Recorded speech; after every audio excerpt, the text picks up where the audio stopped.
예, 안녕하세요. 반갑습니다. 회복을 돕는 남자 바르실레입니다. 예, 오늘은 성도착증에 대한 이야기를 좀 나누도록 하겠습니다. 예, 성도착증, 흔히 뭐 되게 좋지 않은 말로 이제 변태 뭐 이런 얘기도 많이 하는데 어쨌든 성도착증에 대한 이야기 나누도록 하겠습니다. 이것 때문에 이제 고민이신 분들이 있을 거예요. 그래서 뭐 어떤 사람은 이제 본인이 이 부분에 있어서 이제 문제가 있어서 고민하시는 분들이 분명히 있을 겁니다. 또 어떤 사람은 자신의 배우자나 또는 연인이 애인이 이런 좀 요즘 이상한데? 라고 생각하면서 이제 고통을 겪고 있는 사람이 있을 거고, 또 어떤 사람은 자신이 아는 사람이 이제 이런 유형의 사람일 수도 있습니다. 뭐 여기에 대해 나타나는 뭐 특징들, 성도착증에 대해서는 이제 여러 가지 많이 이제 나올 수 있겠죠. 뭐 이제 성도착증이 무엇인가에 대해서 좀 먼저 좀 얘기 나누면, 그러니까 요거부터 먼저 나눌게요. 왜 성도착증에 대한 이야기를 좀 나누는가. 사실 요 부분이 제가 이제 유튜브에서 영상 올릴 때 지인들이 있거든요. 지인들이 제가 뭐 예를 들어 뭐 하여튼 몇십 명은 저 아는 사람 있고 아니에요. 그래서 그런 사람도 있고, 제가 예전에 알았는데 이제 연락이 안 되다가 유튜브를 통해서 어느 날 이제 보는 사람도 분명히 있을 거예요. 그런데 이제 영상을 이제 보면서 이제 이거 쟤 뭐야? 이거 뭐 성도착증에 대한 이야기를 나눠. 막 이렇게 할 수도 있을 거 아니에요. 그래서 또 이 부분이 굉장히 좀 민감하고 조심스러운 이야기예요. 그래서 그런데 이 부분을 제가 다루는 이유가 있어요. 이유가 뭐냐면 이 문제로 고통받고 있는 사람이 굉장히 많습니다. 그리고 이 문제로 고통받고 있는 사람의 고통이 사실 굉장히 커요. 이제 여러 가지 이유가 있는데 이따가도 좀 이야기하겠지만, 가장 큰 이유 중에 하나는 사실 누구한테 말을 못 하거든요, 이 부분에서. 그래서 저는 이제 여러 가지 많은 성중독자들 중에 이 성독착증의 사람들을 이제 만났어요. 예를 들어 이제 뭐 이제 구체적으로 제가 좀 얘기하기 어렵지만, 어쨌든 많이 만났습니다. 그래서 제가 회복하려고 노력한 지 한 20년 됐거든요. 그래서 한 20년 전부터 쭉 하니까, 또 회복 초창기에 한 10몇 년 전에도 이제부터 해서 이렇게 쭉 많이 만났습니다. 근데 회복의 여정에서 이제 회복하려고 하는 거죠, 그 사람들도. 이제 그런 부분에서 이 사람들이 겪는 고통이 굉장히 크기 때문에 저는 이 부분에서 좀 같이 다루면 좋겠다는 생각이 들었습니다. 그러면 성도착증이 무엇인가에 대한 이야기 좀 나눌 수 있을 것 같아요. 성도착증은 이렇게 좀 얘기할 수 있을까요? 그래서 우리가 보통 이제 남들이 이야기할 때 비정상이라고 이야기하는 성적인 행위들, 특징들, 이런 것들을 반복적으로 하는 유형의 사람들이 이제 성도착증이다 라고 이야기할 수 있을 것 같아요. 근데 사실 이 기준을 세우는 게 굉장히 좀 애매모호한 부분이 있어요. 예를 들어 이게 나라마다 좀 다르고, 또 사람의 개인의 인식에 따라 좀 다르거든요. 어떤 사람은 뭐 예를 들어 뭐 스와핑이라 그러나요? 그래서 이제 뭐 배우자를 뭐 이렇게 바꿔서 이렇게 서로의 배우자와 이제 관계를 하는 뭐 이런 유형에 대해서 어떤 사람은 윤리적으로 문제가 없다고 생각하고, 또 어떤 그런 문화권이 있을지는 모르겠지만 어쨌든 그런 문화권이 가능하다는 문화권이 있으면 사실 그게 또 문제가 되지 않는 거잖아요. 그리고 어떤 사람은 이제 이제 어쨌든 여러 부분에 있어서 이게 굉장히 기준을 잡기가 굉장히 애매모호하자는 거죠. 그래서 저는 여기서 이제 어떻게 성도착증의 범위를 이렇게 좀 축소시킬 거냐, 좀 범위를 울타리를 칠 거냐면, 여기서 이야기하는 성도착증은 본인이 성에 관련해서 좀 이건 정상이 아니라고 생각하거나 아니면 좀 일반적이지 않다고 생각해서 하고 싶지 않은데 계속해서 하게 되는 거, 이게 이제 성도착증이라고 저는 범위를 좀 울타리를 좀 치겠습니다. 무슨 말이냐? 그러니까 다른 사람의 기준이 아니라 본인이 이제 기준이에요. 그래서 본인이 생각했을 때 이제 이거 좀 문제가 있다라고 생각을 하는 거죠. 또는 옆에 사람이 봤을 때 자신이 불편할 정도로, 또 보기에 불편할 정도로, 피해가 갈 정도로, 또 자신과 또 주변 사람에게, 또 본인에게 피해가 갈 정도로 이제 어떤 성적인 것에 있어서 이제 몰입하거나 이제 계속 과도하게 하는 것들을 이제 성도착증이라고 좀 범위를 한정지어서 좀 이야기 나누도록 하겠습니다. 이제 성도착증에는 뭐 종류가 어떤 것이 있냐라고 이야기 좀 물어볼 수 있을 것 같은데,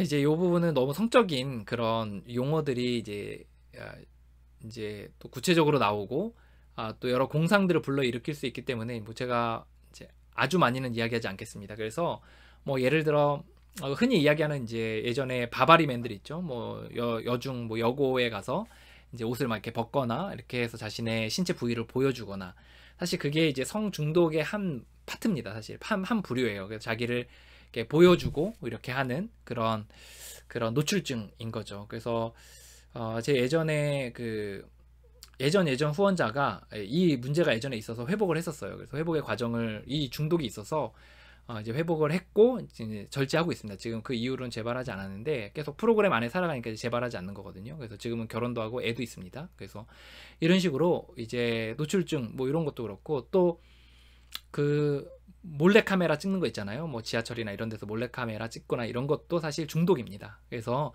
이제 하지 말아야 되는데 이게 법적인 걸 알면서도 계속해서 이제 하는 거죠. 그래서 뭐 예를 들어 성추행, 뭐 만지거나 또는 이제 쓰다듬거나 이제 막 이렇게 터치하거나 이런 것들도 이제 성도착증의 한 가지 유형입니다. 또 그 이런 것도 이제 성도착증에 해당되는 거죠. 뭐 예를 들어 좀 가학적이고 또 뭐 이런 것들 있잖아요. 그런 것들, 언어나 아니면 뭐 체위나 아니면 뭐 도구들을 사용해서 굉장히 가학적으로 이렇게 하는 것들, 또는 그 특정 부류의 사람들에게 꽂히는데 그게 좀 정상적이지 않은, 뭐 예를 들어 미성년자 또는 사실 이제 저는 동성애도 이 성도착증의 하나의 그러니까 성도착증이 전부 다, 아니 동성애가 전부 다 성도착증이라고 할 수는 없지만 성도착증 중에 동성에게 꽂힌 사람도 분명히 있다 라는 게 이제 제 견해이거든요. 그래서 그런 유형의 사람들 분명히 있고, 또 어떤 사람은 이제 특정 물품에 이제 꽂힌 사람들도 있거든요. 그래서 또 이제 더 이상 좀 구체적으로는 얘기 안 할게요. 왜냐하면 이제 저것도 있겠네요. 이제 그 옷을 좀 바꿔 입는 거, 그래서 이제 남자인데 여성의 옷을 입는 거, 여자인데 남성의 옷을 입는 거, 막 이렇게 하고 뭐 하는 그 중독에 걸린, 하지 말아야지 하는데 이제 하는 그런 유형의 사람들도 분명히 이제 저도 10년 전에 그런 분을 이제 만났었어요. 그래서 한동안 꽤 오랫동안 회복의 여정에 같이 했었거든요. 그래서 10년 전에 그분 만났는데 굉장히 그분도 굉장히 힘들어 하셨었어요. 그래서 그런 분들의 사람들도 굉장히 많이 있다는 거. 그럼 이게 뭐 단순히 10명, 20명이겠어요? 아니요. 한 몇천 몇만 된다는 거죠. 이런 사람들의 유형이. 그래서 저희가 생각할 때는 몇천 몇만도 더 될 거예요. 아마 몇십만은 될 거예요. 그래서 우리가 생각하는 것보다 굉장히 많은 사람들이 이 문제로 고통을 겪고 있습니다. 성도착증에 있는 사람을 두 가지로 분류할 수 있을 거예요. 하나는 회복하려는 사람, 또 하나는 나는 문제가 없다고 생각하는 사람. 그래서 저는 문제가 없다고 생각하는 사람은 아마도 문제가 있다고 생각하는 대로 이제 나아가고 있는 진행 중인 사람이다. 저는 이렇게 좀 보긴 하거든요. 이제 그러면 이 부분에 있어서 이제 몇 가지 이제 성도착증에 대해서 질문할 수 있는 것이 있어요. 이제 하나는 하면 안 되는가라는 거예요. 뭐 그런 거 있잖아요. 그럼 가학적인 거, 아니면 뭐 몰래카메라 추행 뭐 이런 거 하면 안 되는가라고 물어볼 수 있잖아요. 근데 뭐 저는 윤리적인 관점을 좀 떠나서 이제 본인이 뭐 그 모르겠어요. 그럼 본인의 취향에 대해서는 저는 뭐 뭐라고 하고 싶진 않지만, 이것이 본인이 괴롭다면 하면 안 되죠. 또 하나 주변에 피해를 줘도 하면 안 되죠. 그래서 그 두 가지 부류에 해당되는 경우가 많기 때문에 저는 이 부분에 있어서 분명히 다뤄야 된다고 생각을 하고, 그리고 주변에 피해도 주지 않고, 그리고 본인도 별로 문제의식을 못 느낀다. 자신의 취미 활동 정도다. 그럼 그 사람은 그냥 그렇게 살아가면 됩니다. 굳이 이 영상을 볼 필요가 없어요. 그래서 이제 하면 안 되는가에 대해서 본인도 괴롭고 주변 사람도 피해를 봐서 이제 이 부분에서 좀 고쳐야겠다고 생각하는 사람이 보는 겁니다. 그래서 본인이 뭐 만족하고 주변에 뭐 피해도 주지 않는다면 뭐 사실 그 부분에서는 뭐 이제 각자의 소견과 각자의 의견에 이제 맡기는 거죠. 이제 성도착증의 몇 가지 특징들이 있습니다. 이제 먼저는 수치심과 괴로움이 커요. 다른 중독들보다. 이게 예를 들어 이런 거로 칠까요? 이제 자기가 이제 포르노를 보는데 포르노에서 굉장히 좀 저질적인 포르노를 보는 거예요. 특정한 유형의 포르노를 보는데 좀 일반적이지 않아요. 좀 역겨워요. 근데 거기에 자기는 중독이 돼 있어요. 자기를 그걸 하고 싶어요. 그리고 막 시도하려고 해요. 이런 것들에 있어서 수치심과 괴로움이 얼마나 크겠어요. 자기가 이제 몰래카메라 찍고 막 이렇게 해서 집에 가서 그 혼자서 막 보고 있고 막 이런 거 하면은 또 얼마나 수치심이 크고 괴로움이 크겠어요. 물론 괴로움을 느끼지 않는 사람은 여기서 뺀 겁니다. 그런 사람들을 빼고 그 중에 괴로움이 얼마나 크겠어요. 그래서 그 굉장히 이게 좀 윤리적인 부분하고 굉장히 많이 결부가 돼 있기 때문에 수치심과 괴로움이 또 어디 가서 얘기하지 못하기 때문에 굉장히 이제 수치심이 커질 확률이 높습니다. 두 번째는 신체적인 해를 받을 수가 있어요. 이 부분에 있어서 그러니까 손 도착증이 그 이제 어떤 가학적이거나 이런 것들 도구를 쓰거나 아니면 이제 좀 그런 경우들이 이제 종종 있잖아요. 그리고 그 좀 병적인 사람들하고 엮이는 그런 경우들이 좀 있잖아요. 그래서 신체적인 해를 입는 경우들이 있습니다. 그래서 이제 신체의 중요한 부분들이 이제 찢어지거나 아니면 상해를 입거나 또 학대를 입거나 막 이런 경우들이 이제 자주 있다는 거죠. 세 번째는 주변 사람의 피해가 정신적, 육체적으로 굉장히 크다는 거죠. 예, 네 번째로는 무리수를 두는 경우들이 좀 있어요. 이거 뭐냐면 이게 중독이잖아요. 선 도착증도 이제 중독의 일환이거든요. 근데 그러니까 그쪽에 꽂힌 거죠. 그래서 이제 무리수를 둔다는 게 이제 점점 진행을 해나가면서 이제 자기가 넘지 말아야 될 선을 넘는 거죠. 그래서 위법으로 넘어가는 경우들이 있습니다. 그래서 예를 들어 길거리에 이제 뭐 그냥 사람들 이렇게 사진 찍고서 길에 있는 사람들 이렇게 좀 보다 그것도 물론 이제 위법인데 이제 좀 더 이제 은밀하게 찍으려고 하고 좀 더 전문적으로 찍으려고 하고 이렇게 하면서 이제 위법으로 넘어가고 또 재정 등에 있어서도 막 처음에는 그 뭐 도구들을 사거나 아니면 뭐 그런 매매업소를 가거나 아니면 그런 사람들을 만날 때 이제 그런 것들 시도할 때 이제 돈을 이제 쓰게 되는 확률들이 있는데 처음에는 적게 쓰다가 이제 나중에서는 좀 뭐 사채도 빌려 쓰고 이렇게 되는 경우들이 있다는 거죠. 다섯 번째는 점점 은밀해지는 경향이 있습니다. 이게 사실 이제 사람들에게 드러내기가 어렵잖아요. 내가 이런 부분에서 문제가 있다. 뭐 누구한테 얘기해요. 근데 그 사람이 이제 이게 점점 은밀해지는 겁니다. 그래서 병이 점점 더 깊어질 확률이 높습니다. 그리고 그 병들어서 이제 그런 관계들을 할 때 또 병든 사람들이 만나거든요. 이미 많이 망가져서 온 사람들하고 만나기 때문에 또 더 거기에 엮여가지고 관계 속에서 또 병들 확률이 높고 이제 보고 배우고 또 서로 영향 주면서 이제 점점 은밀해지는 가운데서 병이 깊어질 확률이 높습니다. 여섯 번째는 일상생활과 괴리가 이제 커진다는 거죠. 그래서 성중독의 특징이 뭐냐면 일상생활을 어느 정도 하면서 이제 내가 보이지 않는 경우에 이제 성적인 행위들을 할 확률이 높은데 성도착증 환자들도 이제 이 부분에서 일상생활과 더 괴리가 큰 거죠. 왜냐하면 이제 나는 회사에서는 뭐 나이스한 부장인데 집에서는 막 이렇게 뭐 복장을 이제 갈아입는다던가 아니면 이제 뭐 몰래카메라를 찍는다던가 뭐 이런 식으로 해서 문제를 일으킨다면 사실 굉장히 일상생활과 괴리가 커져서 불안이나 자책감, 두려움도 굉장히 커질 거라는 거죠.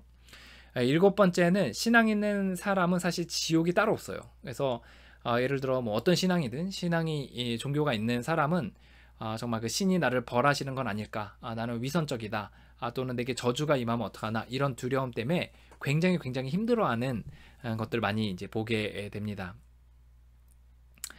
이런 이제 특징들이 있다는 거죠.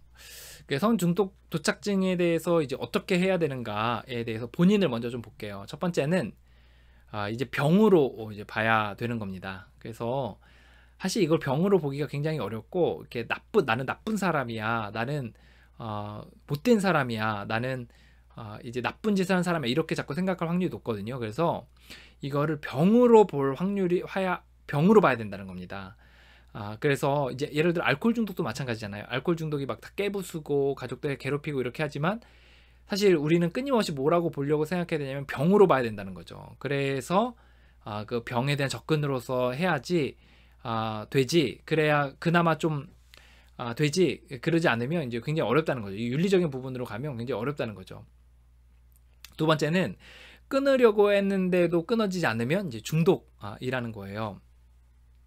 그래서 한번 노력해 보세요. 했는데 이제 끊는다는 거 뭐 하루 이틀 안 한다는 게 아니라 뭐 1년이고 2년이고 안 해야지 안 하는 거죠. 끊은 거죠. 그래서 자꾸 이제 재발한다, 몇 개월에 한 번이라도 자꾸 재발한다, 그러면 중독일 확률이 높습니다. 세 번째는 이미 성도착증이 이제 어느 정도 진행이 됐고 심해진 상황이라면 사실 최소한의 제도적인 장치들을 마련해야 됩니다. 최소한의 그 자기를 보호할 수 있는, 또 다른 사람을 보호할 수 있는 장치를 마련해 둬야 돼요. 사실 이거 마련한다고 끊어지진 않아요. 근데 돈을 쓴다면 이제 돈에 대해서 이제 갖고 다니지 말아야 되고, 자꾸 핸드폰으로 사람들을 만나면 그 만나지 않도록 뭐 어플을 지워야 되고, 또 동선이 그쪽을 가면 자꾸 이제 그런 장소들을 찾아가게 된다면, 이런 최소한의 장치들, 그것들을 이제 예를 들어 자꾸 사진을 찍는다 이러면 최소한의 장치들을 이제 마련해 두어야 한다는 거죠. 근데 이제 그런 게 사실 그렇게 마음 먹는다고 되는 건 아니죠. 하지만 그래도 최소한의 장치들을 마련해서 뭐 10번 할 거 9번 하고 9번 할 거 8번 하는 거로 그렇게 해서 제로가 되진 않아요. 그래서 중독에서 회복하는 과정을 밟아야 그나마 좀 절제를 하지, 이것으로 절제가 되진 않습니다. 하지만 그래도 최소한의 것을 하면 10번 재발할 거 9번 뭐 이렇게는 좀 이라도 좀 노력을 할 필요가 있다는 겁니다. 네 번째는 이미 중독이라면 자신의 힘으로 안 된다는 것을 기억해야 돼요. 이게 천하장사도 안 됩니다. 또 아무리 그 다른 곳에서 성공했더라도 이 부분에서 계속 넘어진다면 이제 잘 안 될 확률이 높습니다. 또 중독이라면 더더욱 그렇습니다. 다섯 번째는 이제 중독이라면 이제 중독 치료를 받아야 돼요. 그쪽으로 이제 방향을 생각을 해야지, 자꾸 이제 막 이건 윤리적인 문제, 자기 개발의 문제 이렇게 가면 좀 어렵습니다. 그 성도착증에 대한 태도로는 그 연인과 배우자, 그러니까 연인과 배우자가 자기의 연인이, 자기의 애인이 또는 자기의 배우자가 성도착증이었을 때 어떻게 해야 되는가, 어떤 생각을 갖고 어떻게 해야 되는가에 대한 이야기입니다. 첫 번째는 병으로 여겨야 돼요. 그래서 사실 이게 성도착증 환자들도 본인이 병으로 인정해야 되지만, 그 가족들이나 배우자나 그 애인도 이제 이 사람이 병이구나라는 것에 대한 인식이 있어야 돼요. 이것만 하더라도 사실 많은 부분에서 많이 조금 더 이제 편안함이 있거든요. 그래서 병식이 제일 중요하다 그러잖아요. 자기가 병이라고 인정하는 거. 그래서 가족들도 그 사람이 병이라는 것에 대해서 인정할 필요가 있습니다. 두 번째는 같이 말리지 말아야 돼요. 사실 이 사람들은 이제 끌어당기거든요. 이제 주변의 사람들을 다 에너지들을 끌어당기고, 돈을 끌어당기고, 행위들을 끌어당기고, 막 병적인 관계로 막 엮고 막 이렇게 하는데, 거기에 말리지 말아야 돼요. 이건 이제 세 번째로, 이제 네 번째하고 사실 좀 똑같긴 하거든요. 그래서 이제 좀 말리지 마셔야 됩니다. 제가 끌려다니지 마셔야 돼요. 세 번째는 어디 정도까지 갈지를 좀 어느 정도 생각을 해보실 필요가 있습니다. 내가 이 사람하고 뭐 결혼하고 또 이미 결혼해서 끝까지 가야 될 사람인 것 같다라고 하면 좀 더 회복에 대해서 노력을 해볼 수 있을 것 같고, 이건 좀 이렇게 헤어져야 된다고 생각을 하고 계시다면, 헤어지려고 각오를 가지고 계시다면, 또 이제 그 정도 선에서 이제 본인이 좀 어느 정도까지 갈지를 생각하고, 본인이 어느 정도까지 도울지를 또 나올 수 있는 것 같아요. 그래서 어느 정도 선까지 갈지를 한번 생각해 보시기 바랍니다. 네 번째는 경계선을 그으라는 거예요. 그래서 파괴적인 행위들을 자꾸 이제 시키는 경우들이 있거든요. 예를 들어 이제 뭐 야외에서 뭐 이렇게 사진을 찍겠다고 이렇게 뭐 시키거나, 아니면 이제 여러 사람과 이제 관계를 요구하거나, 또는 이상한 도구들을 사용하거나, 아니면 뭐 이제 좀 이렇게 원치 않는 관계들을 요구하거나, 이런 경우에 경계선을 그어야 됩니다. 이제 내가 이건 하지 않겠다, 내가 여기까지는 하지 않겠다, 뭐 이런 식의 경계선을 두어야 합니다. 그래서 할 수 있으면 시간적으로 공간적으로 좀 떨어질 필요가 있어요. 그래서 뭐 일주일에 매일 만났다면 일주일에 한 번 만난다든지 뭐 이런 식으로 해서라도 좀 경계선을 세울 필요가 있습니다. 그러니까 좀 어려워요. 왜냐하면 이제 알코올 중독자들도 이제 술 먹다가 안 마시면 주변 사람들이 너 그동안에 마셨는데 왜 안 마시냐 이렇게 얘기하곤 하잖아요. 그래서 좀 어렵지만 그래도 그런 것들을 좀 생각하셔야 됩니다. 자기를 좀 보호하셔야 돼요. 다섯 번째는 본인도 병이 들어왔다는 것을 인정해야 합니다. 그래서 이거 참 어려워하는데, 이제 여러 중독 영화들 보면 그 가족들이 같이 이제 병들거든요. 그래서 그 본인도 같이 병 들어왔구나, 이것을 좀 인식해야 합니다. 그래서 이제 본인도 좀 어느 정도 회복을 할 필요가 있어요. 좀 회복을 하고 그리고 나서 도울 필요가 있습니다. 성도착증은 이제 성에 대한 행위에 중독이 됐다면, 사실 그 성도착증 배우자는 그 사람에게 중독이 됐거나, 아니면 또 이제 어쨌든 이제 여러 이제 말이나 행동들을 통해서 여러 상처받은 부분들이 분명히 있습니다. 여섯 번째는 도울 기회를 좀 기다리면서 준비할 필요가 있어요. 그래서 회복 관련된 사람들도 좀 준비해두고, 책자도 준비해두고, 자기도 좀 공부해두고, 자기도 어느 정도 회복을 해놔서 좀 이제 그 사람이 이제 바닥을 치고 돌아올 때가 있거든요. 그때를 좀 도울 준비들을 할 필요가 있다라는 겁니다. 이제 지인이라면 이제 요거 역시 마찬가지예요. 그 사람의 병이라는 걸 좀 인정할 필요가 있습니다. 그러니까 병식은 늘 중요해요. 그래서 병이라는 걸 인정하고 병이라는 걸 인정할 때 이제 치료적인 관점으로 이제 나가게 되는 거죠. 비난하지 않게 되고. 두 번째는 그 사람의 회복에 대한 의지가 중요해요. 그러니까 뭐냐면 그 사람의 회복에 대해 할 의지가 있는지 없는지를 보는 게 중요합니다. 주변의 사람이라면. 그래서 만약에 회복하려고 하면 관계 기관이나 사람을 연결시켜 줘야 돼요. 본인이 하겠다고 하는 거는 사실 그 말이 되지 않습니다. 왜냐하면 굉장히 병적으로 엮여져 있거나 또는 이제 상대방이 나에게 이제 말을 잘 안 들을 확률이 높아요. 그래서 주변에 이제 연결해 줄 필요가 있고, 만약에 그 사람의 회복에 대한 의지가 없다 그러면 그냥 사실 이 영상을 듣는 사람이 할 수 있는 건 그렇게 많지가 않아요. 왜냐하면 본인이 회복하려고 해야지 병원도 가고, 병원이라보다는 본인이 회복하려고 해야지 회복을 하고, 본인이 회복하려고 해야지 뭐 대가도 지불하고 이렇게 할 텐데, 이제 그거에 대해서 안 하는 거죠. 시간도 안 들이고 노력도 안 하고, 그러면 사실 우리가 할 수 있는 건 그렇게 많지 않습니다. 오히려 그럴 때는 홀로 두고 바닥을 칠 수 있도록 기다려주는 거, 그래서 우리 회복에 집중하는 거, 이게 좀 필요하다고 좀 볼 수가 있습니다. 예, 오늘 그 손 도착증에 대해서 요 정도 한번 나눠보려고 하는데요. 이제 선 도착증도 이제 중독의 일환일 수 있다라는 거죠. 그래서 그런 부분에 있어서 병으로 인정하고 회복하려고 애써야 되고, 주변의 사람들도 같이 병들었을 수 있으니까 병으로 인정하고 회복하려고 애쓰는 시간들이 필요하겠다라는 겁니다. 그리고 특히 이 부분에 있어서 문제를 겪고 있는 분이라면 그것도 병이니까 또 회복과 치료의 관점으로 생각하시면서 수치심과 너무 죄책감 막 이쪽으로 너무 파고들지 않았으면, 골방에 들어가지 않았으면 좋겠다는 게 제 생각입니다.